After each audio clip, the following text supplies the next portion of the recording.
उसके अंदर short answer के अंदर भी हमारे पास जो है वो आ जाता होता है।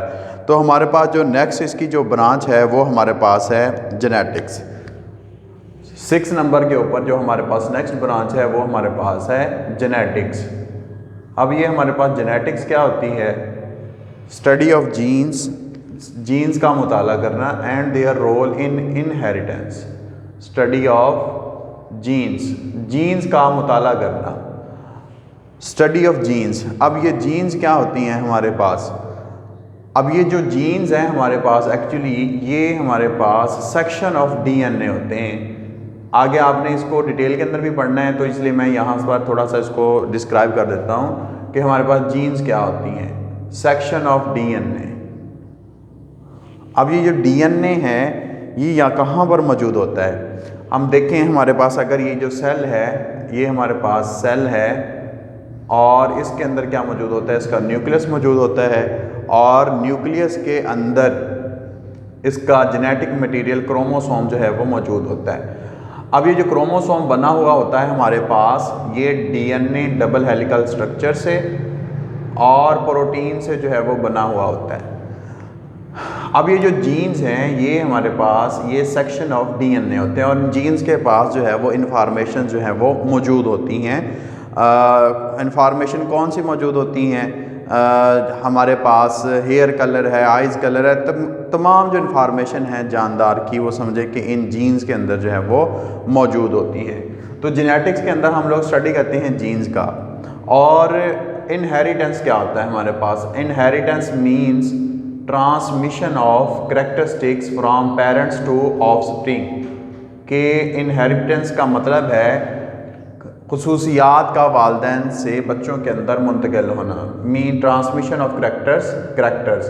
अब करैक्टर्स की कुछ एग्जांपल मैंने आपको दी हैं, जैसे हमारे पास हेयर कलर है, आइज़ कलर है, उसके बाद हमारे पास फेस कलर है, इंटेलिजेंस वगैरह, ये हमारे पास करैक्टर्स के अंदर आते हैं। करैक्टर्स हम कहते हैं खुसूसियात को। तो अब ये जो करैक्टर्स हैं इनका मुंतकिल होना वो इनहेरिटेंस के अंदर हम लोग जो है वो उसको देखते हैं। अब जो हमारे पास नेक्स्ट जो इसकी ब्रांच है वो है एम्ब्रियोलॉजी। एम्ब्रियोलॉजी के अंदर हम लोग स्टडी ऑफ एम्ब्रियो। एम्ब्रियो किसे कहते हैं? अगर हम लोग प्लांट्स की सूरत में देखें, अगर प्लांट के केस के अंदर देखें तो छोटा सा जो नन्हा सा पौधा होता है हमारे पास बीज के अंदर, उसको हम लोग एम्ब्रियो कहते हैं। और इसी तरीके से अगर हम लोग ह्यूमंस की बात करें तो हमारे पास जो जब जाइगोट बन जाता है ह्यूमंस के अंदर, तो जो बच्चा होता है, छोटा सा जो बच्चा होता है, जो जाइगोट होता है, उससे जो बेबी की बनने स्टार्ट होता है वो हमारे पास क्या कहलाता है? एम्ब्रियो जो है वो कहलाता है। अब जो एम्ब्रियो होता है ये हमारे पास डेवलपमेंट इसकी बॉडी के अंदर होती रहती है। इन अ केस ऑफ ह्यूमंस के अंदर बॉडी के अंदर इसकी डेवलपमेंट होती रहती है और यहाँ तक कि एक ये कंप्लीट न्यू इंडिविजुअल बन जाता है। न्यू इंडिविजुअल, नया जानदार जो है वो बन जाता है। तो एम्ब्रियोलॉजी के अंदर हम लोग डेवलपमेंटल स्टेजेस, जो डेवलपमेंट होती है एम्ब्रियो के अंदर, चेंजेस आती हैं ह्यूमंस के केस के अंदर या प्लांट्स के केस के अंदर, वो जो डेवलपमेंट्स हैं उसको स्टडी करते हैं हम लोग एम्ब्रियोलॉजी के अंदर। उसके बाद हमारे पास टेक्सोनोमी है। टेक्सोनोमी के अंदर हम लोग क्या पढ़ते हैं? टेक्सोनोमी के अंदर हम लोग स्टडी करते हैं classification of organism into groups and सब ग्रुप्स। जानदारों को क्लासीफाई करना, क्लासिफिकेशन ऑफ ऑर्गेनिज्म। क्लासिफिकेशन से मैं थोड़ी सी इसको जनरल एग्जांपल आपको बताता हूँ। जैसे हमारे पास एक स्कूल होता है और स्कूल के अंदर आप जानते हैं कि हर लेवल के जो है वो स्टूडेंट पढ़ने आते हैं। 1 से लेकर 10 तक जो है वो बच्चे जो है वो पढ़ने आते हैं। तो हमने क्या किया, ह्यूमंस को क्लासेस के अंदर जो है वो डिवाइड कर दिया।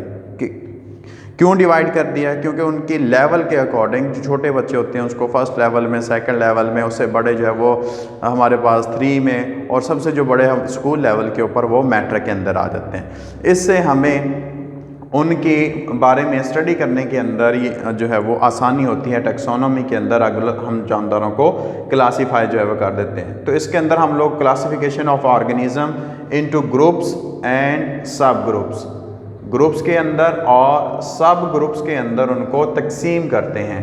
क्यों?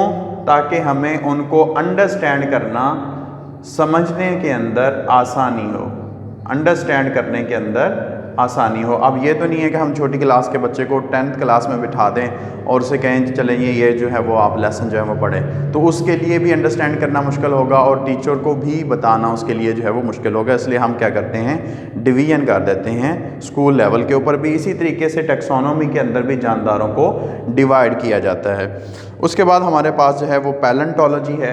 पैलेंटोलॉजी के अंदर हम लोग क्या स्टडी करते हैं, पैलेंटोलॉजी। पैलेंटोलॉजी के अंदर जो जानदार हमारे पास मर चुके हैं, आपने सुना होगा कि जो डायनासोर वगैरह हैं वो हमारे पास जो है वो मर चुके हैं, उनके बाकियात वगैरह जो है वो मौजूद हैं। जो बायोलॉजिस्ट होते हैं, जो साइंटिस्ट होते हैं, उनके जो रिमेन्स होते हैं, रिमेन्स कहते हैं जो बचे खुचे हुए हिस्से हैं, उनको लेकर उनकी स्टडी करते हैं कि वो उनकी लाइफ कैसी थी, उनके करैक्टर्स कैसे थे, वो इसमें देखते हैं हम लोग पैलेंटोलॉजी के अंदर। अब ये रिमेन्स हैं वो हमारे पास किसी भी जानदार के आ सकते हैं जो ख़त्म हो चुके हैं, एक्सटिंक्ट हो चुके हैं, नापायद हो चुके हैं, कोई भी जानदार उनका मौजूद हो नहीं है। तो यहाँ पर हम लोग एक्सटिंक्ट ऑर्गेनिज्म के रिमेन्स के बारे में पढ़ते हैं। एक्सटिंक्ट ऑर्गेनिज्म यूनिट नंबर 3 के अंदर हम लोग एक्सटिंक्ट ऑर्गेनिज्म की डेफिनेशन भी पढ़ेंगे। जो जानदार यहाँ से ख़त्म हो चुके हैं ज़मीन के ऊपर से, एक इंडिविजुअल भी उनका बाकी जो है वो मौजूद नहीं है। तो नेक्स्ट जो हमारी जो डेफिनेशन है वो हमारे पास है इन्वायरमेंटल बायोलॉजी। अब जो इन्वायरमेंटल बायोलॉजी है, इसके अंदर हम लोग क्या स्टडी करते हैं, जानदार का उसके माहौल के साथ जो है वो रिलेशन, वो इसमें देखते हैं। हमारे पास डेफिनेशन नंबर है ये 9 थी, अब ये हमारे पास आ गई है 10। Environmental biology. इन्वायरमेंटल बायोलॉजी के अंदर जो किसी भी जानदार की जो सराउंडिंग होती है वो उसका क्या कहलाता है, इन्वायरमेंट जो है वो कहलाता है। तो जानदार जिस जगह पर रहते हैं उसकी जो सराउंडिंग होगी वो उसका इन्वायरमेंट कहलाएगा। तो इंट्रैक्शन कहते हैं तल्लक को। जो तल्लक होता है, रिलेशन होता है जानदार का, interaction of organism with their environment. जानदार का उसके माहौल के साथ जो रिलेशन है उसको हम लोग इसके अंदर इन्वायरमेंटल बायोलॉजी के अंदर हम लोग स्टडी करते हैं। जानदार का उसके माहौल के साथ जो है वो रिलेशन, ये हमारे पास जो है वो इन्वायरमेंटल बायोलॉजी के अंदर आ गई डेफिनेशन। उसके बाद हमारे पास है पैरासाइटोलॉजी। अब जो पैरासाइटोलॉजी है इसमें हम लोग क्या स्टडी करते हैं, पैरासाइटोलॉजी। पैरासाइटोलॉजी के अंदर हम लोग स्टडी करते हैं study of parasites, study of parasites. अब ये पैरासाइट्स क्या होते हैं हमारे पास, ये पैरासाइट्स ऐसे जानदार होते हैं जो किसी दूसरे जानदार के ऊपर रहते हैं, उससे फूड वगैरह भी लेते हैं और बदले में उनको जो है वो नुकसान जो है वो देते हैं। जैसे हमारे पास मॉस्किटो है, मॉस्किटो, ये जो मॉस्किटो है ये क्या करता है, ह्यूमन से जो है वो ब्लड को सक भी करता है और भी जानदारों से ये ब्लड लेता है। और ये ब्लड क्यों सक करता है, क्यों ब्लड को पीता है, इसकी वजह है क्योंकि इसको जो ब्लड चाहिए होता है एग को मैच्योर करने के लिए, एग को मैच्योर करने के लिए ब्लड चाहिए होता है, इसलिए ये जो है वो ब्लड को यूज़ करता है, ब्लड को इस्तेमाल करता है। और रिटर्न में क्या करता है, जिस जानदार से ये ब्लड लेता है उसके अंदर डिजीज़ का भी सबब बनता है, बीमारी का भी जो है वो उसके अंदर सबब बनता है। तो आज हमारी ये जो डेफिनेशन होगी हैं, इंशाल्लाह कल जो है वो बाकी रिमेनिंग जो डेफिनेशंस हैं उसको हम लोग स्टडी आउट करेंगे।